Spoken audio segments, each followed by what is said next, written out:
Bonjour à tous. C'est difficile encore de trouver de la fraîcheur. Le Jura passe en vigilance sécheresse. La préfecture appelle habitants, collectivités, agriculteurs et entreprises à économiser l'eau. Pour l'instant, aucune restriction n'est imposée. À Dole, la municipalité a activé un plan canicule dans les écoles avec un suivi régulier des températures, l'aération des locaux dès l'aube et l'installation de ventilateurs dans les salles de classe.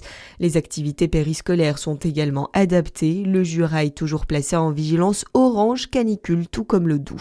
Et c'est même rouge en Côte d'Or. 2 à 3 hectares ont été réduits en cendres hier après-midi au sud de Dijon, dans la réserve naturelle de la Comble-Lavaux, près de Gevrey-Chambertin.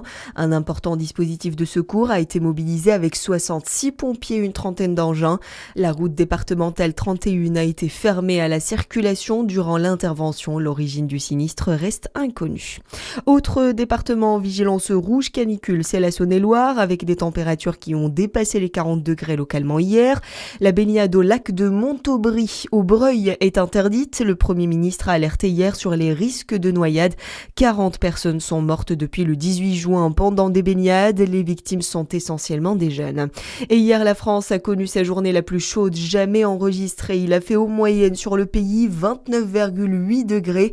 C'est plus que les précédents records du 25 juillet 2019 et du 5 août 2003. Dans le reste de l'actualité, une pétition signée par près de 600 personnes a été remise lundi soir aux élus de la métropole de Dijon, initiative d'un collectif d'associations de quartiers de défense de l'environnement.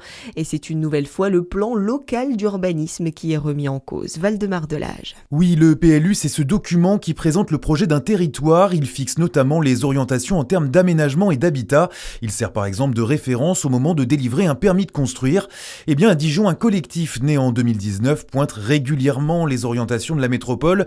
Sa pétition intitulée « Pour que Dijon ne rime plus avec du béton » demande un développement plus adapté au changement climatique. Moins de nouveaux projets, plus de rénovation énergétique du bâti existant, mais aussi la création d'espaces verts à proximité des zones d'habitation. Et à noter que les membres du collectif se rassembleront également devant la métropole demain à 17h.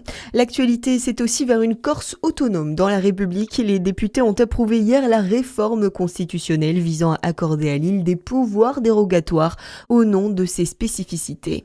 Du foot, c'est Didier Deschamps rentre en France. Le sélectionneur des Bleus a appris le décès de sa mère au lendemain de la victoire contre l'Irak à la Coupe du Monde. Didier Deschamps ne sera pas sur le banc vendredi pour le match face à la Norvège. Et puis, c'est le Japon qui sera l'invité d'honneur de la prochaine foire comtoise. La 99e édition aura lieu du 1er au 9 mai 2027.